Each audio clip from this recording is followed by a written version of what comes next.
यहाँ पर कल्याण मंदिर स्त्रोत, जिसकी महिमा भक्तांबर स्त्रोत से कोई कम नहीं है, ऐसे आचार्य कुमुदचंद्र भगवान के द्वारा लिखा गया कल्याण मंदिर स्तोत्र में हम सभी पार्श्वनाथ भगवान के गुणों की महिमा को सुन रहे हैं और स्तोत्र को सीखने का प्रयास कर रहे हैं।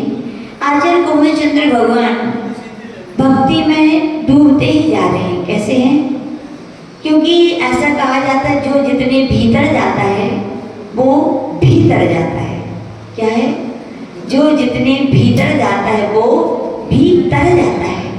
तो आचार्य कुमुदचंद्र भगवान भी अपनी भक्ति की गंगा में डूबते डूबते जा रहे हैं, क्योंकि उन्हें संसार सागर से तरना है और हम भी उनके ही वंशज हैं, उनके ही चरणों के अनुगामी हैं, हमें भी तरना है। इसलिए हम भी इस कल्याण मंदिर स्तोत्र की महिमा को श्रवण कर रहे हैं। आचार्य कुमुदचंद्र भगवान ने पिछले यहाँ पर 8वें नंबर के छंद में कहा था कि हे भगवान, जिस प्रकार से चंदन के वृक्ष में लिपटे हुए सर मयूर के आने पर उनके बंधन ढीले पड़ जाते हैं, वैसे ही आपका हृदय मात्र में आपका नाम स्मरण आता है, उन व्यक्तियों के भी कर बंधन क्या होते हैं? ढीले पड़ जाते हैं। और बिल्कुल सत्य है। इसीलिए तो भगवान का क्या लेते हैं? नाम लेते हैं। सुख हो चाहे दुख हो, भगवान का नाम लेते ही रहना चाहिए। दुनिया में काम आने वाला है तो क्या है? एक भगवान का नाम ही याद आता है। भगवान फिर भी एक बार ना हो सामने, लेकिन भगवान का नाम जरूर हमें स्मरण रहना चाहिए। तो उसी भगवान के नाम की महिमा के बाद अब यहाँ पर आचार्य भगवान कह रहे कि हे भगवान, आपका नाम स्मरण हो गया, कितनी महिमा है, तो मैं साक्षात आपके रोज दर्शन करूंगा तो क्या उसकी महिमा हो सकती है? इस महिमा के बारे में यहाँ पर आचार्य भगवान ने 9वें नंबर के छंद के माध्यम से यहाँ पर हम सभी सीखेंगे।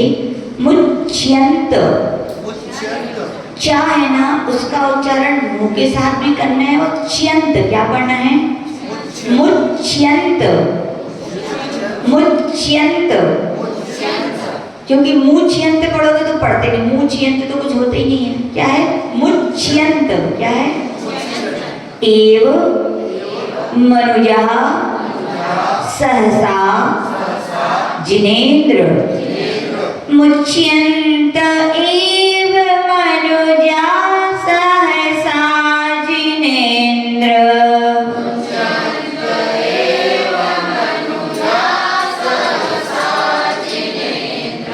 रौद्रई, रौद्रई, रुपद्रव।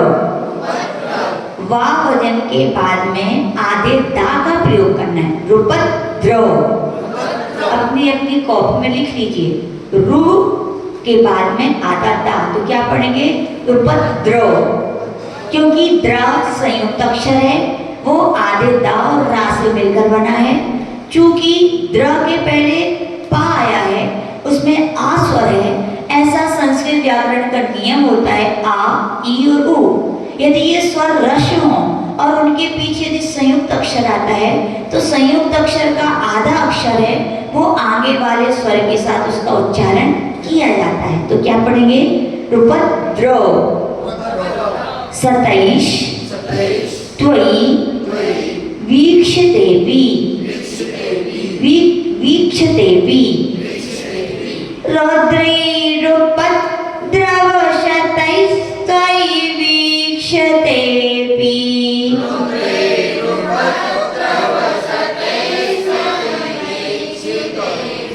गो स्वामिनी, स्वामिनिस। सा के आधा है तो नी के साथ आधा सा का उच्चारण करेंगे। गो स्वामिनिस स्फुरित तेजसी दृष्ट मात्रे। गोस्वामिनि स्फुरति तेजसी दृष्ट मात्रे।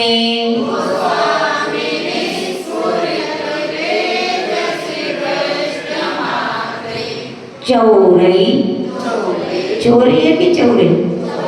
हाँ, ओ की मात्रा है कि औ की? चा में ओ की है कि ओ की? और है ना, तो क्या पढ़ोगे, चौरई की चौरई? चौरई रिवाशु पस्वा प्रपलाय मानहि। चौरई रिवासु पस्वा प्रपलाय मानहि।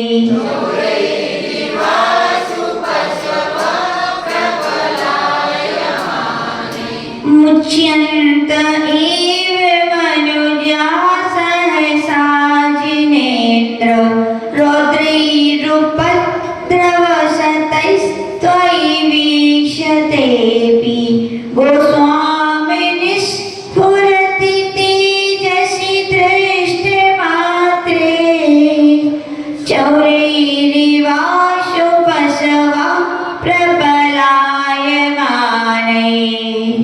एक साथ जोर से, एक साथ रुकिए।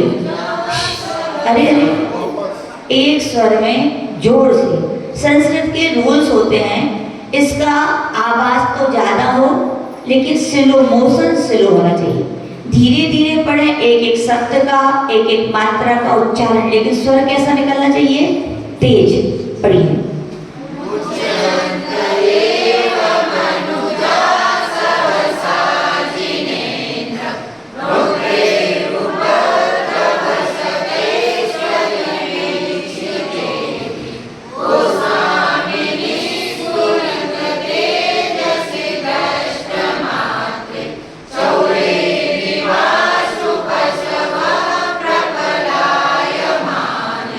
यहाँ पर आचार्य कुमुदचंद महाराज इसकी हिंदी में अपन लोग व्याख्या देखेंगे। यहाँ पर करें जिनेन्द्र, पहली लाइन में लिखा है ना, जिनेन्द्र का अर्थ क्या होता है, जिन में जो इंद्र है। जिन किसे कहते हैं, हाँ, वो ऐसे ही जिनेन्द्र भगवान आपने क्या किया, कसाय इंद्रियों को जीत लिया है। आप इंद्रों में भी आप पूज्य, इसलिए आप क्या हैं, जिनेन्द्र। यहाँ पर कह रहे हैं कि स्फुरति तेजसी, कहाँ पर लिखा है, थर्ड लाइन में देखिए, स्फुरति तेजसी, यानी स्फुरित हो रहा है जिसका तेज, यानी सूर्य के समान जो बड़ा प्रतापी है, ऐसा तेजस्वी है, ऐसा कौन है, तो कह रहे गोस्वामिनी। गो का अर्थ क्या होता है, गाय, और स्वामी कौन कहलाता है, गो का स्वामी।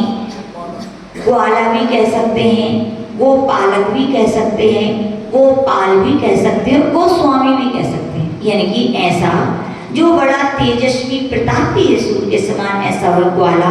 फिर कह रहे हैं कि दृष्ट मात्र, दिखते ही, कौन दिखते ही, ग्वाला दिखते ही। आंसू, आंसू कहाँ लिखा है, रिवाशु, नीचे देखिए फोर्थ लाइन में, उसमें से निकलेगा इव आशु, तो क्या लिखा है पर, आंसू यानी शीघ्र ही। प्रबलायमानी, अपन पढ़ते ना पलायमान, तो यहाँ पर प्रउपसर्ग विशेष, यानी कि भागते हुए। चौरई, चोरों के द्वारा। पशवाइव, पशुओं की तरह, यानी कि कह रहे पशुओं को क्या कर देता है वो, मुच्यन्ते, यानी कि छोड़कर भाग जाता है।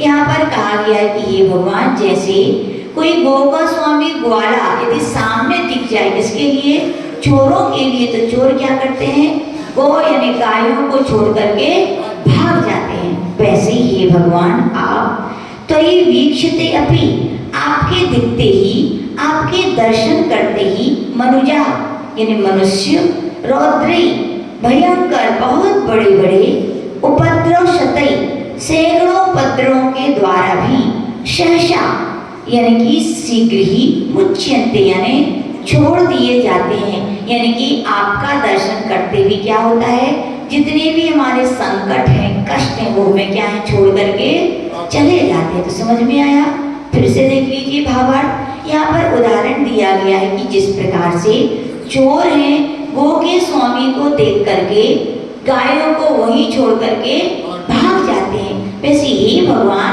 जो जो मनुष्य आपके जिनेन्द्र देव की वितरागी छवि का दर्शन करते हैं, उनके भी सारे कष्ट क्या हो जाते हैं, कष्ट खत्म हो जाते हैं, छूट जाते हैं।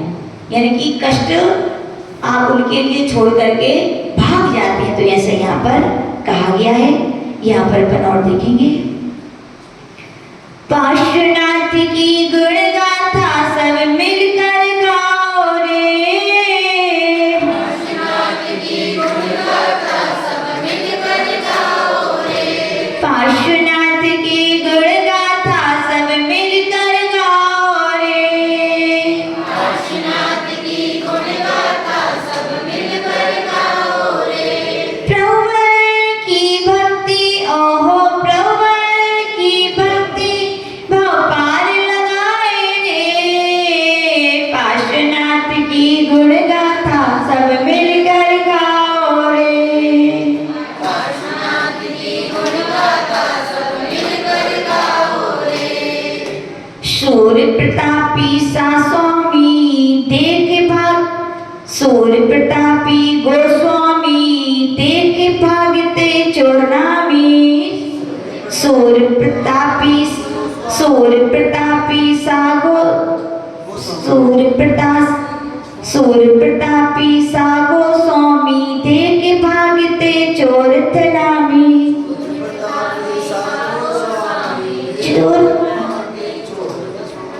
चोर देख भागते चोर थनामी, छोड़ जाते वे सबको धन, छोड़ जाते वे सबको धन,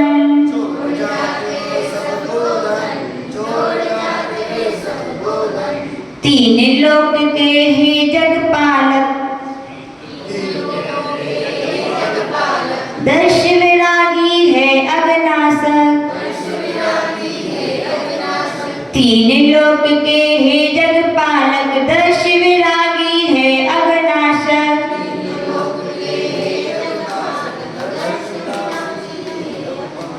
कष्ट मिटाते संकट हारक, कष्ट मिटाते संकट हारक, कष्ट मिटाते संकट हारक, कष्ट मिटाते संकट हारक। जिनवर का दर्शन ओ जिनवर का दर्शन भवबंध छुड़ाए रे, पार्श्वनाथ की गुण गाथा सब मिलकर गाओ रे, पार्श्वनाथ की गुण गाथा सब मिलकर गाओ रे।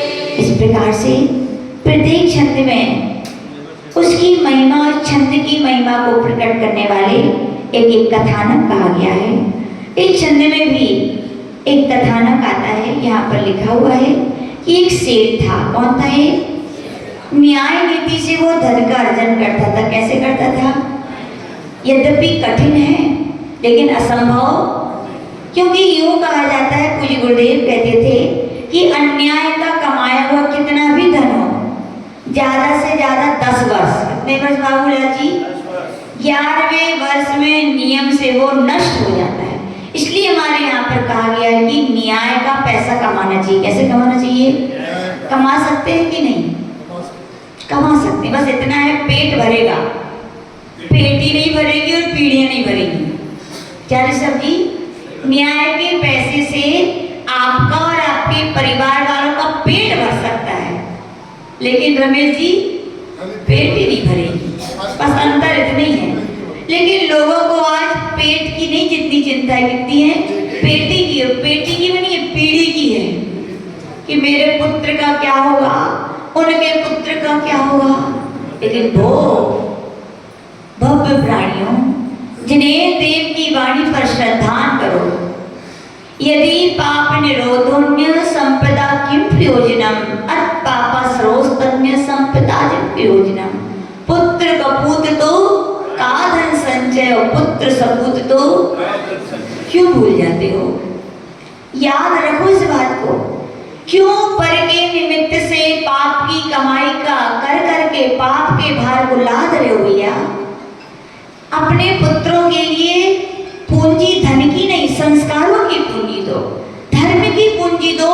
इतने धर्म के संस्कार सिखाओ, इतने धर्म की बातें सिखाओ, इतने धर्म की क्रियाएं सिखाओ कि वे धर्म करें। और याद रखना, जिन पिताओं ने अपने पुत्रों के लिए धर्म का संचय किया है, वे धन का संचय ना भी करें, लेकिन विश्वास रखना, बीज धर्म के बोए तो फल सुख के ही मिलेंगे। मिलेंगे कि नहीं? धन धर्म की चेरी है, जहां जहां धर्म होगा ध्यान रखना, क्यों पुत्र के निमित्त से पाप का भार बांध रहे हो। याद रखना, पाप आप पर के निमित्त से कर सकते हो, लेकिन पाप के फल जब भोगने की नंबर आएगा तो वे पुत्र काम आएंगे क्या? तो ऋषभ कुमार जी क्यों बैठे हो यहाँ? क्यों जाते हो दुकान पर? गवर्नमेंट भी रिटायरमेंट देती है कि नहीं? फिर आप क्यों नहीं इससे रिटायरमेंट लेते हो?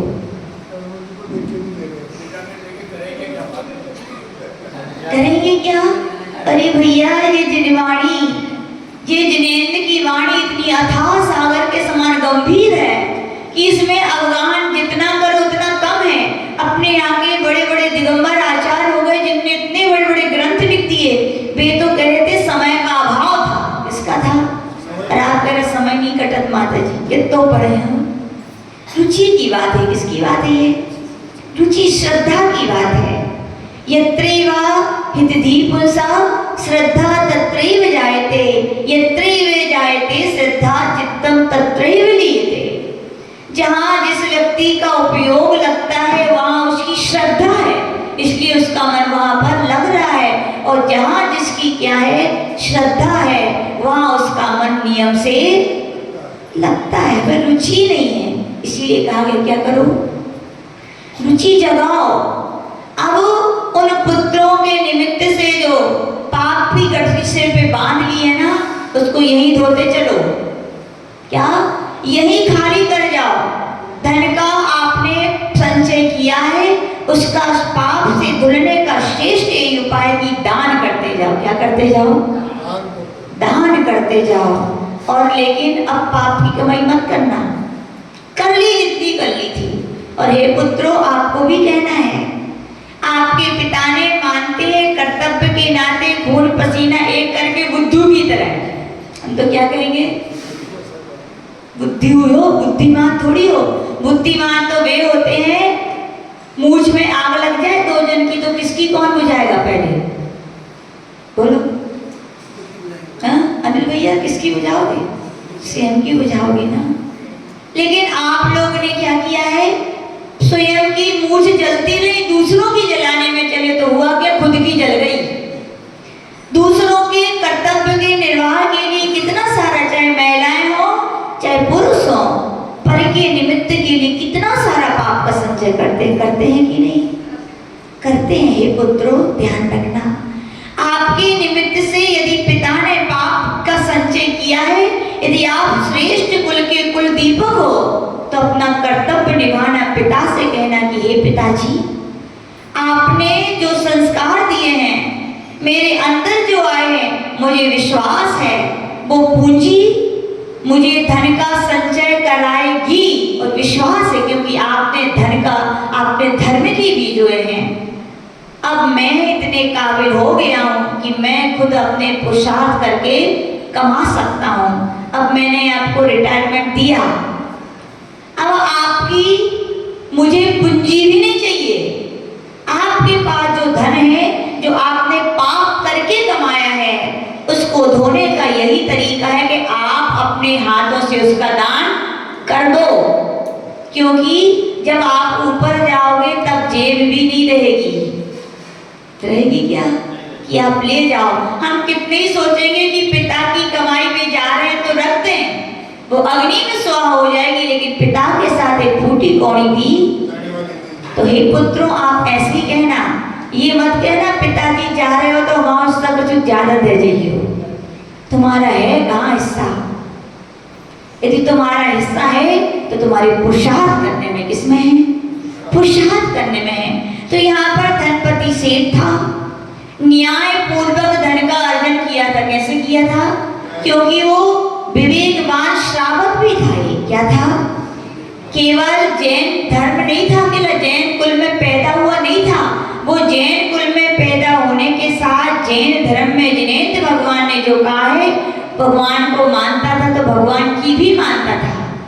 उसने धर्म से क्या किया? धन का संचय किया उसने। और याद रखना, पुण्यात्माओं को धन का संचय करना पड़ता है क्या? नहीं करना पड़ता। हेलो हेलो करते हुए तो क्या करते हैं? हेलो हेलो, इधर का माल उधर भेजा दो, उधर का माल इधर, इतनी में लाखों का फायदा हो जाता है। किसको होता है? किसको होता है?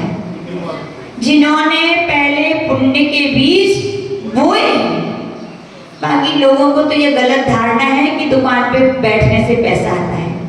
पता दुकान पे बैठने से पैसा आता है? तो बताओ, आजू बाजू में दो दुकानें हैं, दोनों सुबह से पहुंच जाते हैं, लेकिन एक की तिजोरी भरती और एक की पेटी में कुछ नहीं आता। तो बताओ, बैठने से दुकान चलती है क्या? दुकान किससे चलती है? पुण्य से। और पुण्य कहाँ से आता है? पूर्व में जो आपने शुभ कर्म किए हैं, जो धर्म किया है, वो ही आज आपके लिए धन के रूप में क्या हो रहा है? प्राप्त हो रहा है। तो वो सेठ भी क्या था? बहुत समझदार था। धन का जो इकट्ठा हो गया।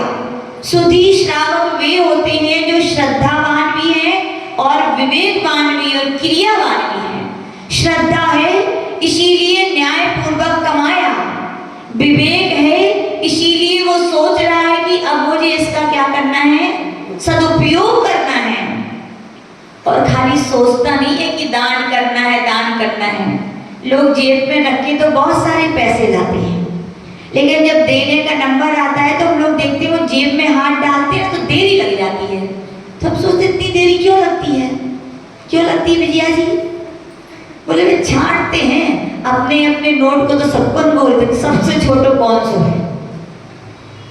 तो याद रखना, जो श्रावक है वो क्रियावान है, वो दान देने में क्या है? कंजूसी नहीं करता। उसे पता है जितना देंगे उतना कम होगा कि बढ़ेगा?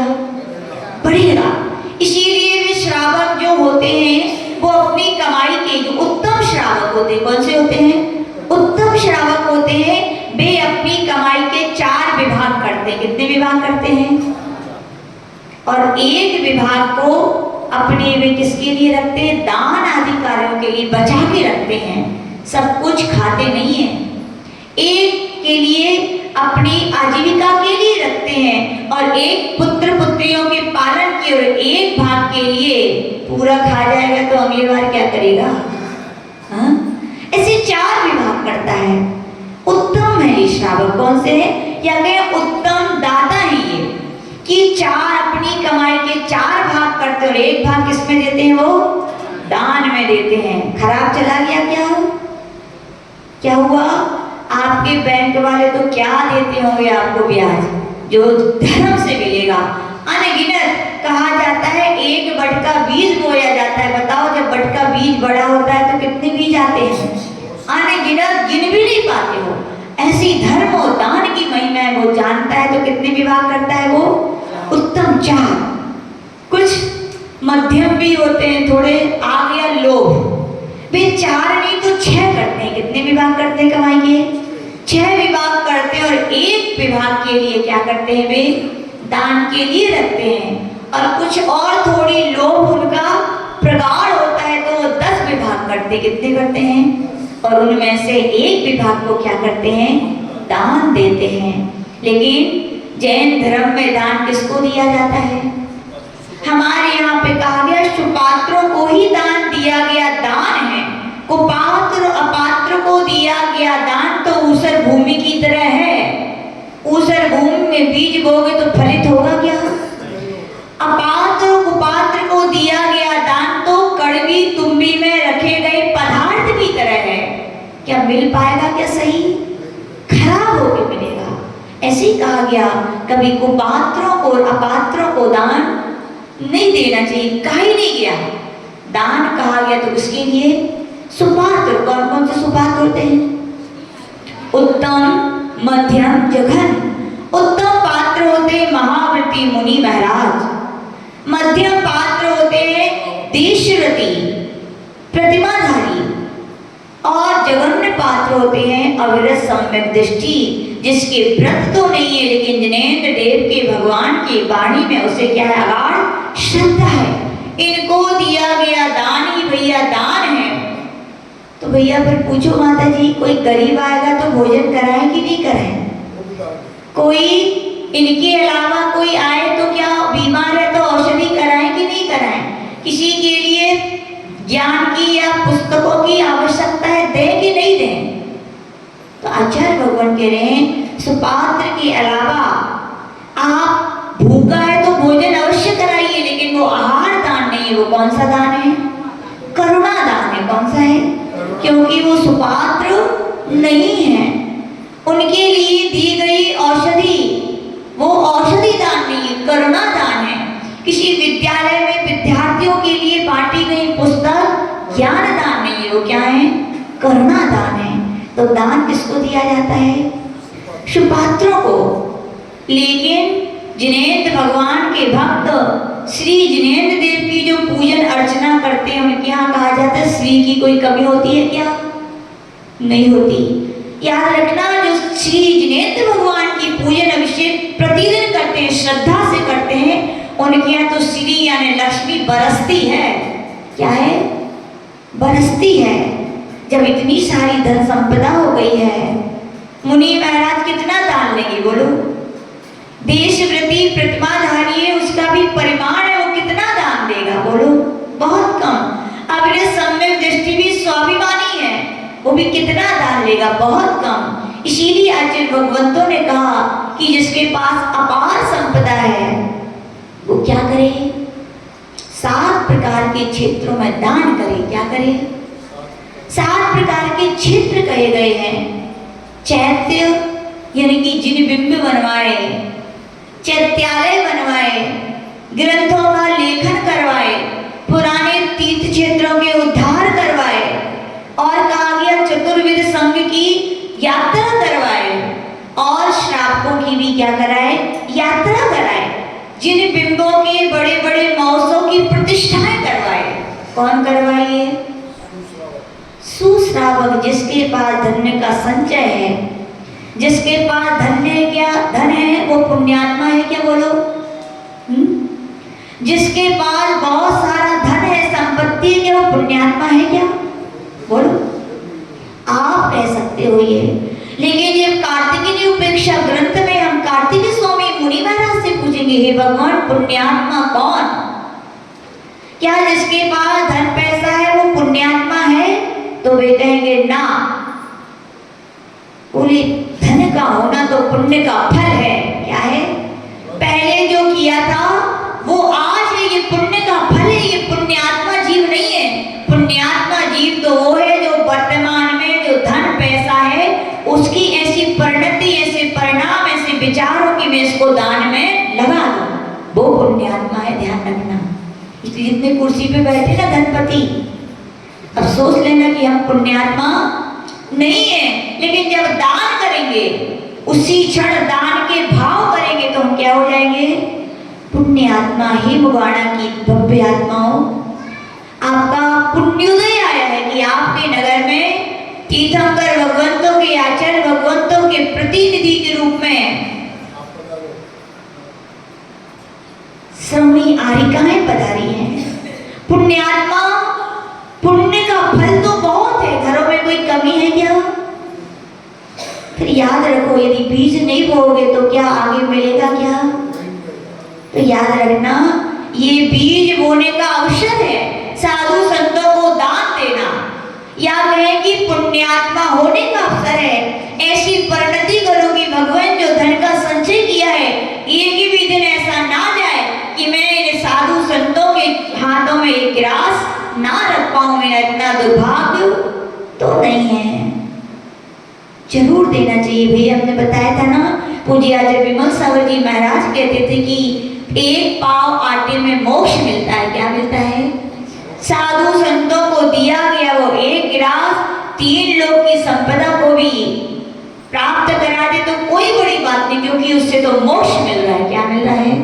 तो दान पर को जरूर देना चाहिए, विकल्प हटा देना चाहिए। कोई क्या कहेगा?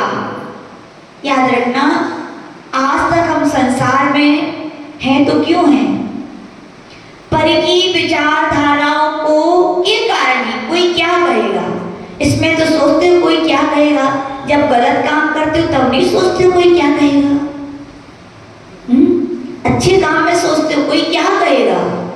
नहीं भैया, हमारे यहाँ कहा गया बुरे काम में 1000 बार सोचो, लेकिन अच्छे कामों में कुछ मत सोचो। बस परिणाम हुए, परिणति हुई, दान देना है, शुद्ध वस्त्र वस्त्र पहन के पहुंच जाना चाहिए, खाली हाथ मत जाना। ऐसे जाना, कुछ ना कुछ ले जाना, कुछ ना कुछ लेके जाओगे तो कुछ ना कुछ पाके आओगे, और नहीं लेके जाओगे तो कुछ नहीं मिल पाएगा। तो जरूर दान देना। ये धनपति जो सेठ था, बहुत सारी पुण्यों से उसे धन संपदा प्राप्त हुई थी, और उसने मंदिर भी बनवाए, बिंब भी रखवाए, सब कुछ करवाया। इस बार उसके पवित्र भाव हुए। क्या भाव हुए? कि मैं तीर्थ यात्रा करूं। क्या करूं? और देखो, सम्यक दृष्टि क्या सोचता है? देशस्य राष्ट्रस्य पुरस्य राज्ञा। अपने लिए अकेला नहीं सोचता, स्वार्थी नहीं होता। सम्यक दृष्टि क्या होता है? सब करे कल्याण, सबका हित हो, सब पुण्य का अर्जन करें। तो उसने क्या सोचा कि मैं अकेले नहीं, जितने भी हमारे गांव के लोग हैं जो असमर्थ हैं, जो अभी तक कभी तीर्थ यात्रा करने नहीं गए हैं, उन्होंने साथ सम्मान, कैसे साथ सम्मान निवेदन किया कि जिन जिन को चलना है वो मेरे साथ तीर्थ यात्रा में चलें। मैं उनकी हर प्रकार से क्या करूंगा? सेवा की व्यवस्था करूंगा और सौभाग्य मानूंगा। क्या मानूंगा? आजकल के लोग एहसान बताते हैं। क्या बताते हैं? चल रहे हो तो चलो। भाषा व्यक्ति की बताती है एहसान कर रहे हो कि सौभाग्य मान रहे हो। सौभाग्य साथ मानने वाला व्यक्ति हाथ जोड़ के कहेगा कि आप हमारे साथ चलिए, और एहसान वाला व्यक्ति हाथ जोड़ के कहेगा चलना है चलो।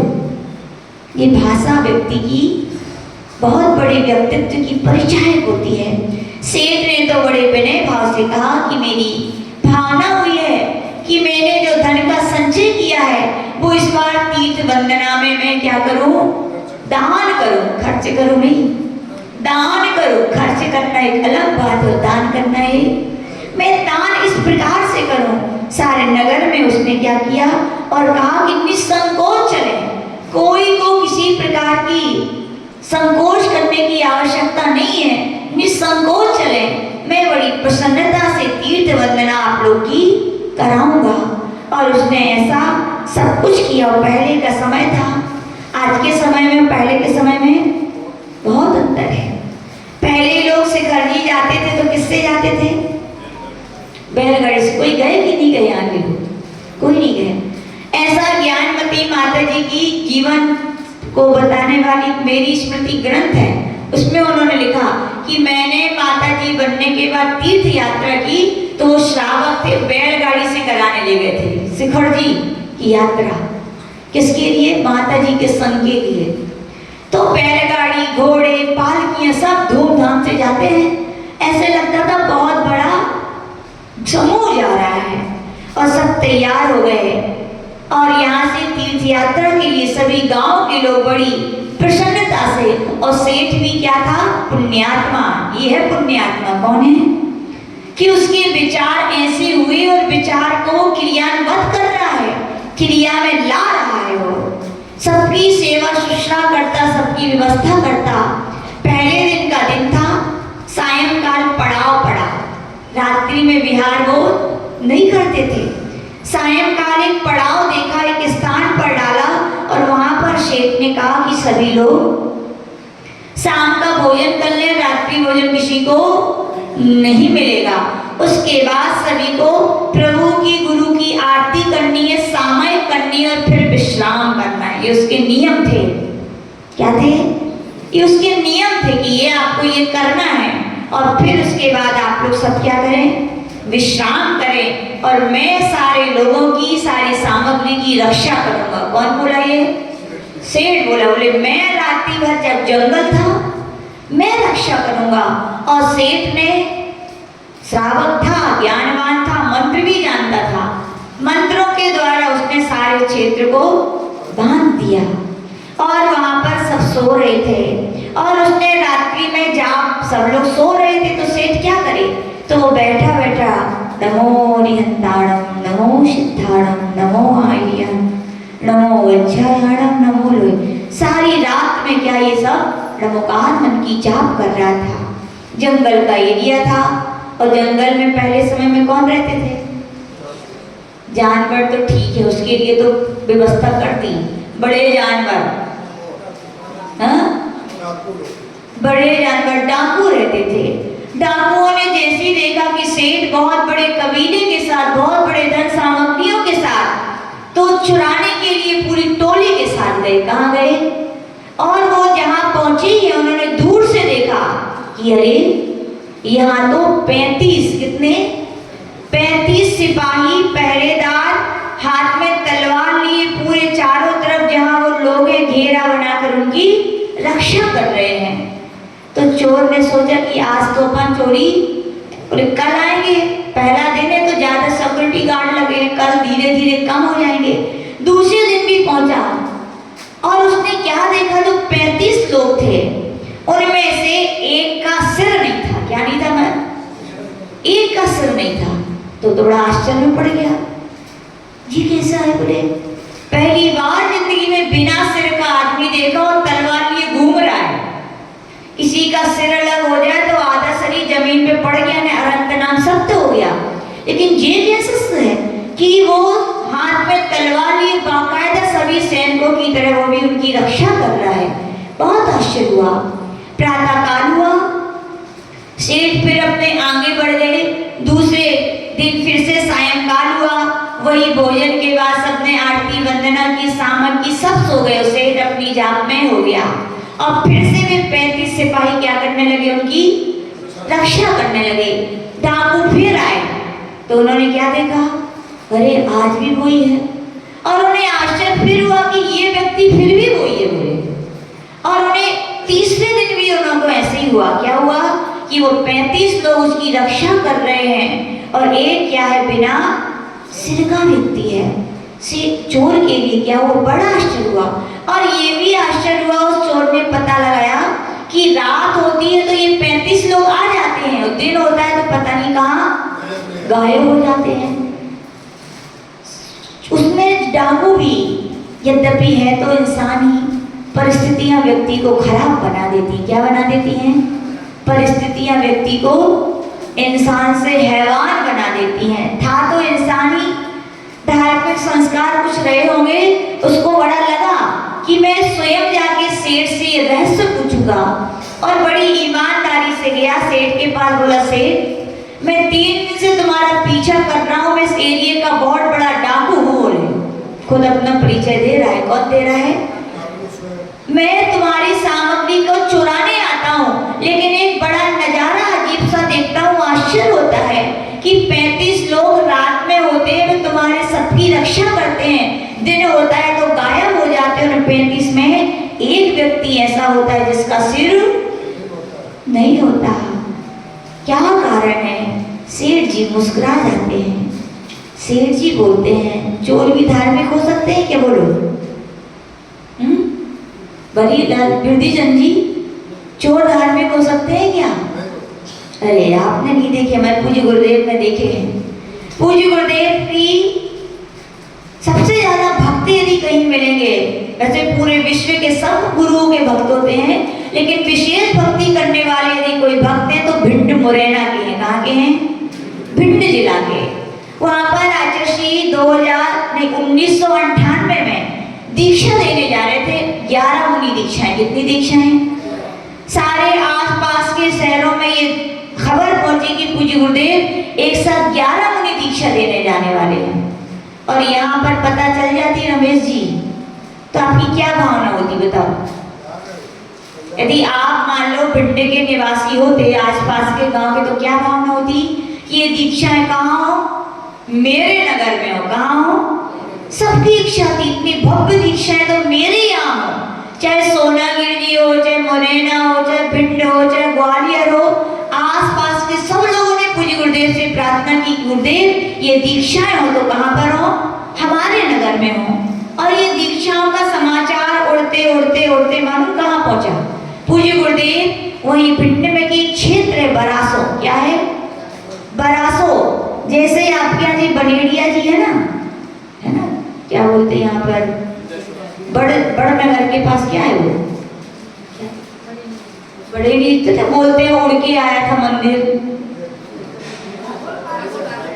है ना।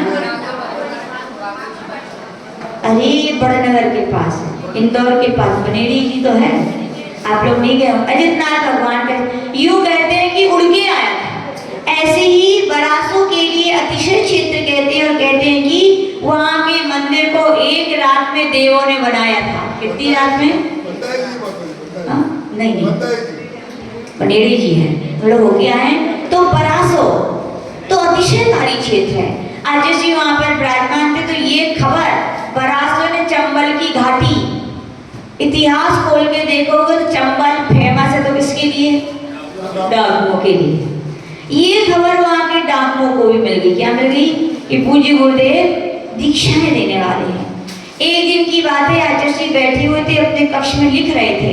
कुछ व्यक्ति आए, बड़े लंबे चौड़े, जे बड़ी बड़ी मूछें और जे साफा बांधे, और आचार्य जी के पास आए और आचार्य जी को नमोस्तु किया और बोले महाराज हमारी प्रार्थना है, वहां के लोग ऐसे ही बोलते हैं, हमारी प्रार्थना है कि आप जो 11 दीक्षाएं देने जा रहे हैं वे दीक्षाएं आपको देने के जावे कहूँ जरूर देंगे जावे की, आप इतने दो। कहाँ दो? यानी बरासो क्षेत्र पर दो। कुछ व्यक्ति बाहर खड़े थे।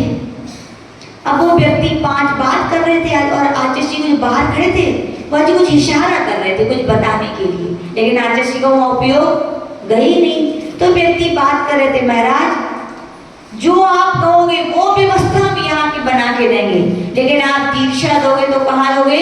बरासो क्षेत्र पर दोगे। तो आचार्य जी को तो बड़ी प्रसन्नता हुई। क्यों? क्योंकि पूज्य आचार्य जी का एक विचार रहता है कि नए क्षेत्रों के बनाने की अपेक्षा पुराने क्षेत्रों का उद्धार होना चाहिए, और दीक्षाएं देंगे तो कई लोग आएंगे, दान करेंगे तो क्षेत्र का क्या होगा? उद्धार होगा। और पूज्य गुरुदेव ने तो उनसे क्या क्या दिया? ठीक है दीक्षाएं होंगी तो कहाँ होंगी? बोले इसी बरासो क्षेत्र जहाँ एक भी धर्मशाला नहीं थी, वहां के वे लोग बोले कि महाराज धर्मशाला नहीं है तो क्या हुआ? हमारे गांव के हम जैनिटर समाज के पहले बड़े बड़े घर होते थे, सब खाली कर देंगे, बोले लोग वहां रहेंगे, और बोले कोई चीज नहीं घूमेगी, बोले एक सुई भी नहीं घूमेगी। बोले क्या नहीं घूमेगी? ऐसा कह के वे चले गए। वो तो चले गए, जो बाहर खड़े थे वे आए, बोले महाराज जो आपने काम कर दो। बोले क्या कर दिया? बोले क्षेत्र का उद्धार होगा तो दीक्षा को फाइनल कर दिया। बोले कौन थे आप जानते हो? ये कौन थे वो? बोले इस गांव के सबसे प्रमुख डाकू थे, बोले 5 वे।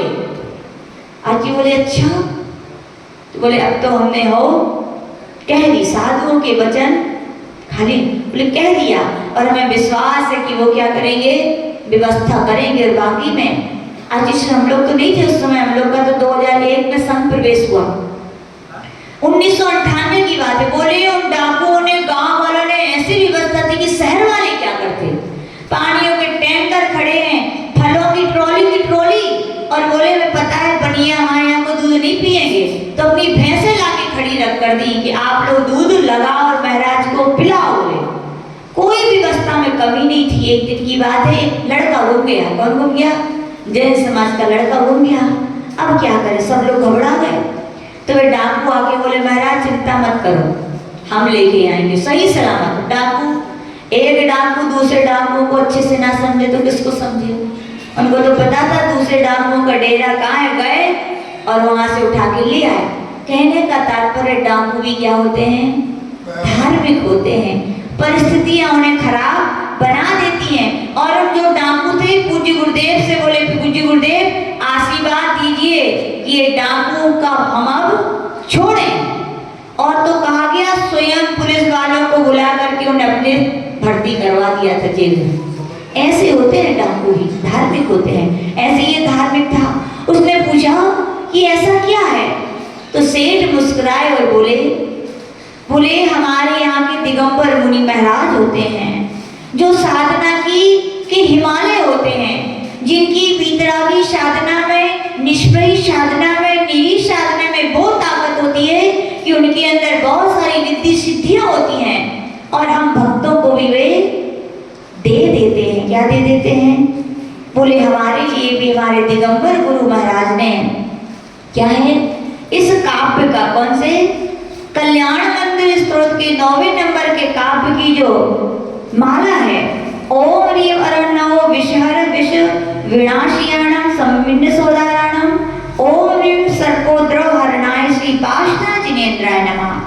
ऐसा जाप दी थी और उन्होंने कहा था कि तुम जब भी रक्षा सुरक्षा की आवश्यकता हो तो तुम ब्रह्मोकार मंत्र का क्या करना, इस माला के साथ जाप करना।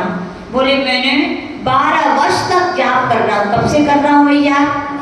12 वर्ष से, और मुझे इसकी सिद्धि हो गई है। क्या हो गई है? नमोकार मंत्र आप लोग बहुत सामान्य मंत्र समझते हो, याद रखना नमोकार मंत्र महामूल मंत्र है। महामूल का अर्थ क्या होता है? मूल यानी जड़। जड़ है तो वृक्ष है, तना है, फल है और फूल है, और जड़ नहीं है तो ऐसे याद रखना दुनिया में जितने भी 84 लाख मंत्रों की बात की जाती है, वे 84 लाख मंत्रों का मूल और जन्मदाता जी कोई मंत्र तो कौन सा मंत्र है? नमोकार मंत्र है। नमोकार मंत्र में कितने अक्षर होते हैं? अलग अलग किसको याद है? 7 5 7 7। एक एक पद में 7 5 7 7 9 कुल मिला के 35 अक्षर हैं। देखो लोग कहते हैं शब्द में जान नहीं होती, भैया शब्दों में ही अचिंत्य महिमा भरी है। एक एक शब्द बीजाक्षर है। यदि मंत्र में लिपिबद्ध हो जाए, नमोकार मंत्र में लिपिबद्ध किया हुआ एक एक अक्षर, 35 अक्षरों का एक एक अक्षर में एक एक देव अधिष्ठित है। यानी कि जिसको नमोकार मंत्र की सिद्धि हो जाती है उसको एक नहीं कितने देव? 35 देव उसके क्या थे? सिद्ध थे। बोले वे ही 35 देव आके मेरी क्या करते हैं? रक्षा करते हैं। तो जाम्बू ने कहा ये तो ठीक है, लेकिन एक देव ऐसा क्यों है? तो सेठ जी समझ गए कि मेरे पढ़ने में जल्दी जल्दी में कुछ एकाध हलंत मात्रा कुछ गलती हो जाती। बोले चिंता मत करो, कल आना। बोले कल तुम्हारे लिए पूरे सिर वाले मिलेंगे। तो उसने अगले दिन ध्यान पूर्वक मंत्र की आराधना की, तो अब जो 35 देव आए वो कैसे आए? पूरे सिर वाले। तो इस आश्चर्य को देखकर डाकुओं का भी हृदय पिघल गया। थे तो इंसानी ज्ञानवान स्वभाव से, जिनकी आत्मा में ज्ञान था, और धर्म की इतनी महिमा होती है कि कितना भी कैसा भी बुरा व्यक्ति हो, धर्म की ये महिमा है जिंदगी उसके हृदय को क्या कर देता है? धर्म परिवर्तित कर देता है। धर्म की क्रियाएं, धर्म से होने वाले चमत्कार, धर्म की महिमा हर व्यक्ति के हृदय को क्या कर देती है? परिवर्तित कर देती है। और उन डाकुओं ने भी ये सुना तो उनका हृदय क्या हो गया? परिवर्तित हो गया। उन्होंने सेठ से कहा कि सेठ मुझे भी कुछ ऐसे भगवान का कुछ नाम, कुछ जाप, कुछ मंत्र बताओ कि मैं इस डाकू को चोर करना, मैं चोरी करना छोड़ दूं और मेरी आराम से क्या जीवन अच्छा बने। सेठ तो धार्मिक था, वो तो चाहते ही है। धार्मिक व्यक्ति यूं कहा जाए कि जब धर्म ध्यान में बैठते हैं, अपार धर्म ध्यान में बैठते हैं, तो उनके अंदर से यही होती है कि कल्याण हो, सबका कल्याण हो। किसका कल्याण हो? सब जीव सुखी रहे, सबके दुख दूर हो जाएं। और एक पूज्य गुरुदेव का उदाहरण बताते हैं। श्रीयांश्री में 2002 का चतुर्मास चल रहा था। हमारी दीक्षा का पहला चतुर्मास था वहां पर श्रीयांश्री क्षेत्र पर। तो आचार्य श्री के प्रवचन चल रहे थे। पूज्य आचार्य श्री भी दया करुणा तो उनके चेहरे से झलकती है। देख लो उनका चेहरा, जब चेहरे पर इतनी है तो हृदय में कितनी होगी है अपन अनुमान नहीं लगा सकते। तो बोले एक बार प्रवचन कर रहे थे, प्रवचन करते करते बोले कि मेरा बस नहीं चलता। क्या बोले? मुझ में इतनी सामर्थ्य नहीं है, मेरा बस नहीं चलता, नहीं तो मैं सारे संसार के दुखी प्राणियों को इन हाथों से उठा के सिद्धालय में रख देता। बोले सबके दुखों को क्या कर देता? मैं दूर हो जाता। ऐसी सम्यक दृष्टि की भावनाएं होती हैं। लगाओ थर्मामीटर अपने अपने हृदय में। कोई किसी से मिथ्या दृष्टि कह दे, अरे हमसे मिथ्या दृष्टि कह रहे, बुरा लगेगा, वो भूल जाएगा, आंखें दिखाओगे। अरे भैया कोई कुछ भी कहे, आप अपनी परीक्षा खुद करो। लगाओ थर्मामीटर कि अपने अपनों के प्रति भी तुम्हारे अच्छे भाव हो पाते हैं क्या? कुछ बिगड़ जाता है तो अपने अपनों के प्रति बुरा सोचते हो। हाँ, हो क्या सम्यक दृष्टि? सम्यक दृष्टि तो वो होता है कि कोई उपकार करे, अपकार करे, वो तो प्रतिक्षण सोचता है, तो किसकी सोचता है? सबका कल्याण हो, सबका उपकार हो, सब दीन दुखी, सब धन संपत्ति। हमें भी कभी कभी मन आते हैं, कभी हम किसी बहुत गरीब को देखते हैं ना तो बड़ा द्रवित हो लगता है हमारे पास भी कोई जादू की छड़ी होती, सबकी दुख दुविधाएं क्या कर देते। ऐसे भाव रखनी चाहिए, तब अपन क्या कहलाएंगे? सम्यक दृष्टि। सेठ भी क्या था? सम्यक दृष्टि था। यही सोच रहा था, मैं तो चाहता ही हूँ कि तुम चोरी करना छोड़ दो। सेठ ने धन संपत्ति भी दी और कहा कि तुम मेरे साथ चलो। कहाँ चलो? तीर्थ यात्रा पे। तीर्थ वंदना से ज्यादा पुण्य और कहीं नहीं होता। तो कहने का तात्पर्य इस मंत्र की यह महिमा है कि रक्षा भी होती है और डाकू जैसे लोग भी क्या बन जाते हैं? धर्मात्मा बन जाते हैं। और ये भी शिक्षा मिलती है, धन है कि नहीं है? करणमल जी हुकुम, धन है, धनवान तो हो लेकिन भी पुण्यात्मा नहीं हो। पुण्यात्मा जब बनोगे जब इन जीते जागते इन हाथों से खुद की तीर्थ यात्रा तो बहुत की कि नहीं की, कभी साधु संतों की कराओ। ये भी बहुत बड़े पुण्य की बात है। अब समय हो गया नहीं तुम सुनाते। पूज्य गुरुदेव के भक्त हैं भिंड के रज्जू शंकर वाले। एक दिन की बात है, वो सुबह सुबह आचार्य जी के साथ जंगल जा रहे थे, कमंडल पकड़े थे और आचार्य जी को बोले गुरुदेव आज एक सपना देखा। बोले क्या देखा? सपना देखा। बोले क्या देखा? बोले मैंने सपने में देखा कि मैं आपका कमंडल पकड़े हूँ और सम्मेद शिखर जी की यात्रा कराने के लिए बिहार करा रहा हूँ।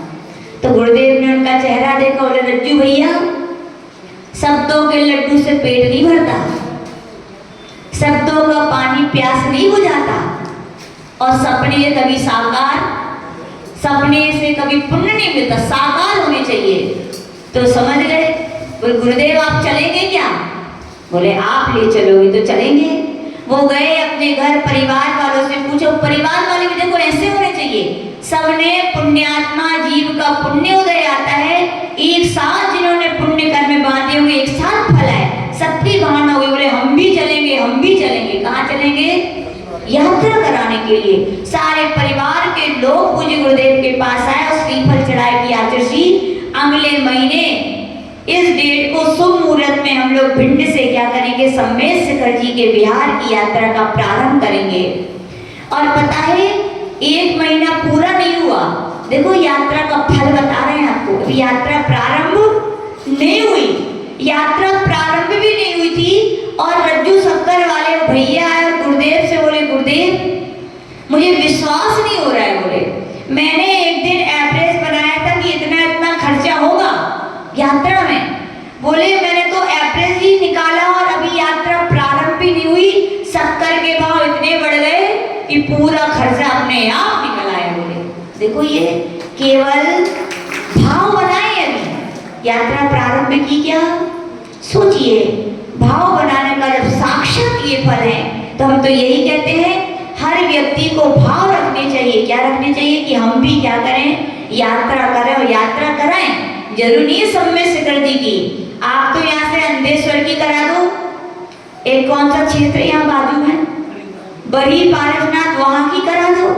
अरे भाव तो रखो कम से कम कि हमारा भी कब ऐसा दिन आए कि हम भी कभी किसी महाराज की, माता जियों की क्या कराएं?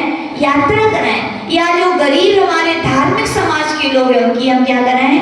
यात्रा कराएं। याद रखना, तीर्थ यात्रा कराने में धन की जरूरत है क्या? देखो हमने कहा ना धन तो प्रारंभ में यात्रा कराने के लिए केवल शुभ भाव, शुभ परिणति की ऐसे निर्मल परिणति होनी चाहिए कि हम भी ऐसे काम करें। अशुभ काम करने के लिए तो बहुत प्लानिंग करते हैं ना, यहाँ जाना है शिमला और पता नहीं कहाँ घूमने जाना है पहले से ही, कभी और इनको ले जाएंगे और उनको ले जाएंगे। कभी ऐसे शुभ विचार भी किया करो कि भगवान कब वो दिन आए कि हम भी तीर्थ राज की यात्रा करें और हम अकेले ना करें, साधु संतों को जो शुद्धि श्रावक श्राविका है उनको भी हमें तीर्थ यात्रा कराने का क्या मिले? सौभाग्य मिले। ऐसी पुण्य आत्माएं पर अपनाएं। जो परम पूज्य गणाचार्य गुरुदेव श्री विराट सागर जी महामुनि राज की